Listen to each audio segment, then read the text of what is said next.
Dominée par la justice internationale, eh bien, la Cour pénale internationale a rendu son arrêt. 8 années d'attente pour entendre la petite phrase de la procureure de la Cour pénale internationale qui scelle plutôt le sort d'un homme, Jean-Pierre Bemba, reconnu coupable pour les crimes de guerre et crimes contre l'humanité. Les espoirs du sénateur congolais et des milliers de ses partisans s'écroulent.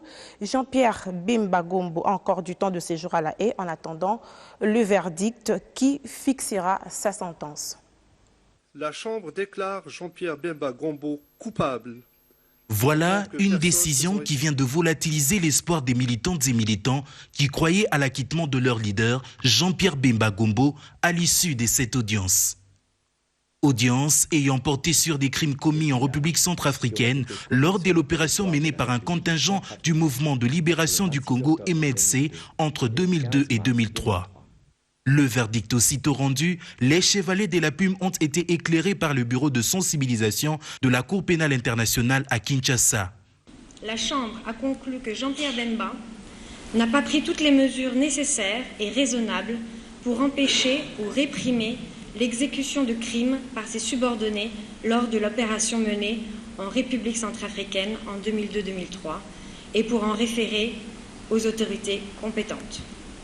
Enfin, la Chambre a conclu, au-delà de tout doute raisonnable, que les crimes contre l'humanité de meurtre et de viol et les crimes de guerre de meurtre, viol et pillage commis lors d'une attaque généralisée contre la population centrafricaine par les forces du MLC entre 2002 et 2003, découle du fait que Jean-Pierre Bemba n'a pas exercé le contrôle qui convenait sur ses subordonnés. Entre-temps, le suspense demeure quant à la peine réservée à l'ancien vice-président de la République démocratique du Congo. La Chambre de première instance 3 décidera de la procédure à suivre pour fixer la peine après avoir entendu les parties et les représentants légaux des victimes. Abordant les questions relatives aux réparations en faveur des victimes, le bureau des représentations de la Cour pénale internationale à Kinshasa fait savoir qu'elles seront examinées en temps voulu. Mais en attendant, un délai de 30 jours a été accordé à la défense de Jean-Pierre Bemba pour aller en appel. Bien que l'espoir demeure pour beaucoup, les réactions ne se sont pas fait attendre, surtout du côté de l'opposition qui se dit être déçue de cet arrêt de la Cour pénale internationale. Oui, mais on ne connaît pas encore le nombre d'années, on attend. Mais il peut être coupable et condamné pour 2 ans. Hein? Il peut être condamné pour 5 ans. Il a déjà fait autant d'années, donc la vraie interprétation, il faut qu'on connaisse le nombre d'années. Il faut attendre un peu plus tard. On est encore ému, hein?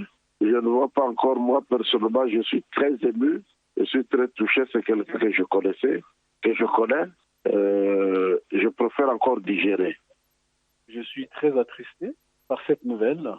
J'ai pensé que après 8 ans passés en prison, alors que c'est un dossier qui concernait le président Patassé, à l'époque, président en exercice, donc démocratiquement élu, il était plutôt de bonne loi que Jean-Pierre Bemba bénéficie de circonstances atténuantes. Mais bon, je ne remplace pas la justice. Hein. Dès le départ, en tant qu'ancien membre du MLC à l'époque, où j'assumais des responsabilités importantes dans ce parti, je considérais que les dossiers étaient politiques. J'ai gardé le même point de vue jusqu'au moment où je vous parle. Malheureusement, ce qui est arrivé est arrivé. J'adresse un message de compassion à toute sa famille biologique, sa femme, ses enfants. Je pense aussi à sa famille biologique et à tous les Congolais qui espéraient que l'un de leurs fils retenu, on peut dire, pour la plupart des citoyens injustement à la CPI, soit libéré pour aussi participer à l'évolution de la société. Je crois que le pays a besoin de tous ses enfants, le pays a besoin de toutes ses têtes, le pays a besoin de tous ses leaders pour la construction de la nation.